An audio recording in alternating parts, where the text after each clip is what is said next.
दोस्तों ये 80 शब्द प्रति मिनट की गति से हिंदुस्तान और दैनिक जागरण का डिक्टेशन होगा। इसके बाद हम लोग 100 शब्द प्रति मिनट की गति से इसी डिक्टेशन को लिखेंगे। तो चलिए फ्रेंड्स, देर ना करें, शुरू करते हैं। Ready, start. देश में ज़्यादातर यात्राएं रद्द हैं तो स्वाभाविक है, लेकिन किन्हीं जरूरी तय यात्राओं का आखिरी चरण में रद्द होना निंदनीय ही नहीं, दुखद भी है।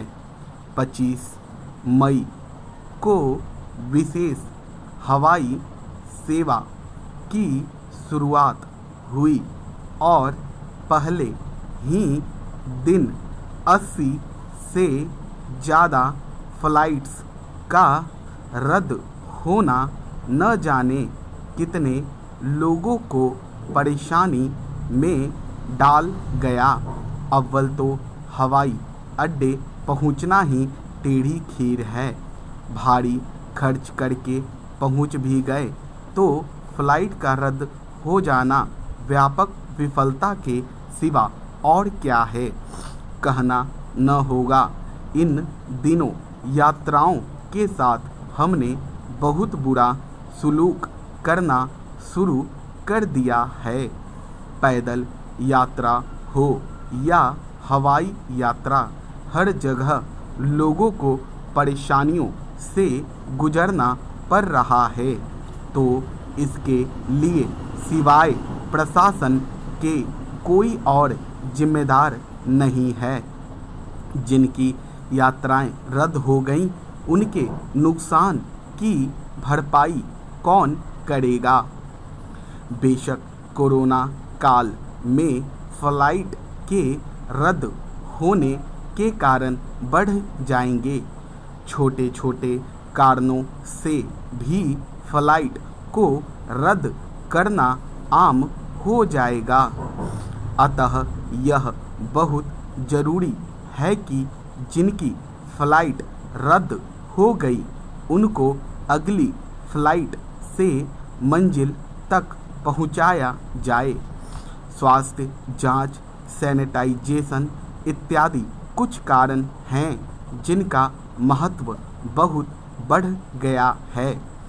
इसके अलावा राज्य सरकारों को भी यह शक्ति मिली हुई है कि वे जब चाहें अपने यहाँ विभिन्न कारणों से फ्लाइट को आने जाने से रोक सकती हैं। जब तक कोरोना है, यह चिंता और चुनौती हमारे साथ रहने वाली है।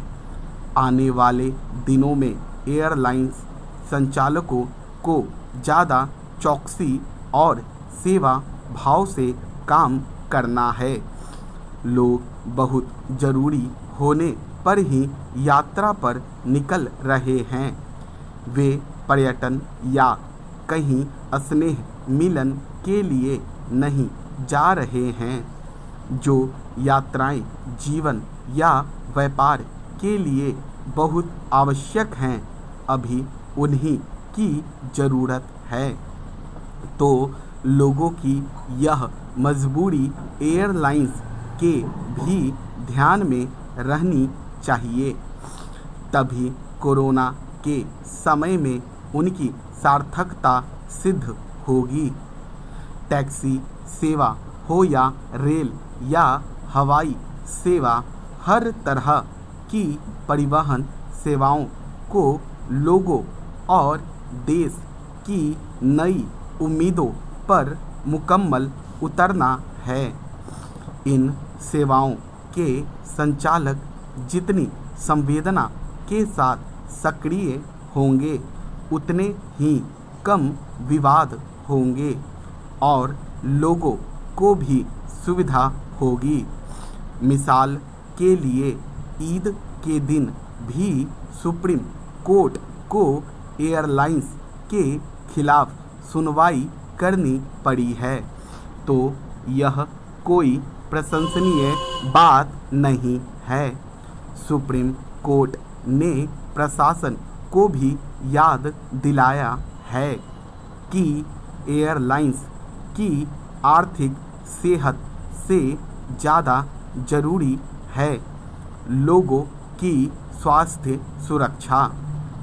एयरलाइंस अपने फ़ायदे के लिए किसी सीट को खाली नहीं छोड़ रहे हैं। जब यह चर्चा कोरोना की शुरुआत से ही हो रही है कि हवाई जहाज़ में बीच की सीट खाली रहेगी, तब हवाई जहाज़ में बीच की सीट खाली करवाने के लिए भला सुप्रीम कोर्ट को क्यों आगे आना पड़ा है?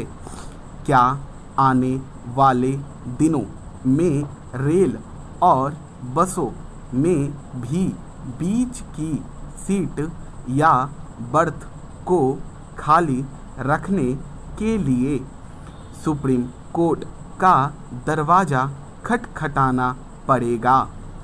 यह बहुत संभलकर और नियोजित तरीके से आगे बढ़ने का समय है।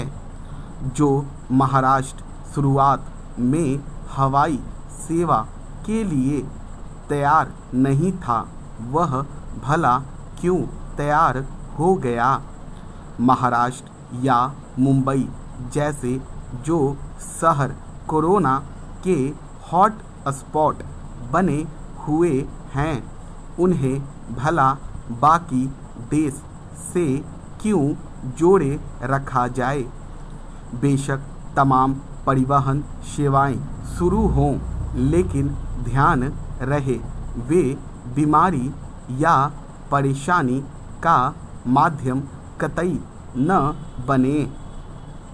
यह बिल्कुल अच्छा नहीं हुआ कि राज्यों के ढुलमुल रवैये के कारण घरेलू विमान सेवा ढंग से शुरू हो सकी।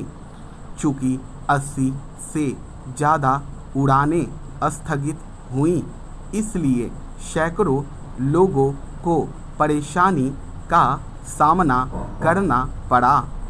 कुछ राज्य अभी भी विमान सेवाओं को अनुमति देने को तैयार नहीं। उन्हें लगता है कि विमान यात्रियों की आवाजाही से कोरोना वायरस का संक्रमण फैलेगा।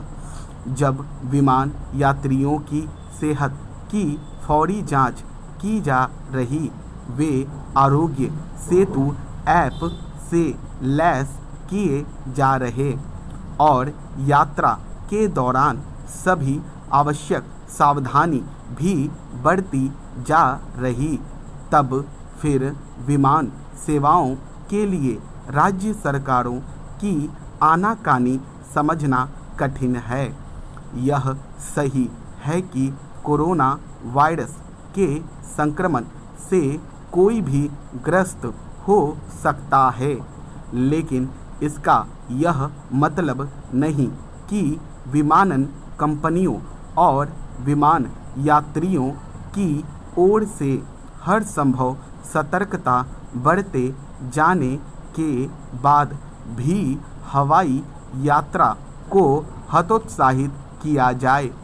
कई राज्य सरकारें यही कर रही हैं, और वह भी तब जब वे इस तथ्य से परिचित हैं कि आवाजाही में सख्ती जारी रहने से आर्थिक हालात और खराब होंगे। केंद्र सरकार ने खराब होते आर्थिक हालात से उबरने के लिए ही कारोबारी गतिविधियों को बढ़ाने के उद्देश्य जो कदम उठाने शुरू किए हैं, उनमें पहले कदम के रूप में आवाजाही को प्रोत्साहित किया जा रहा है। यह ठीक नहीं कि राज्य सरकारें इसमें सहभागी बनने के बजाय बाधक बन रही हैं। इनमें वे राज्य सरकारें भी हैं जो इस फेर में हैं कि उनके यहाँ रह रहे दूसरे राज्यों के कामगार जितनी जल्दी और जैसे भी हो अपने गांव घर लौट जाएं तो बेहतर। स्टॉप।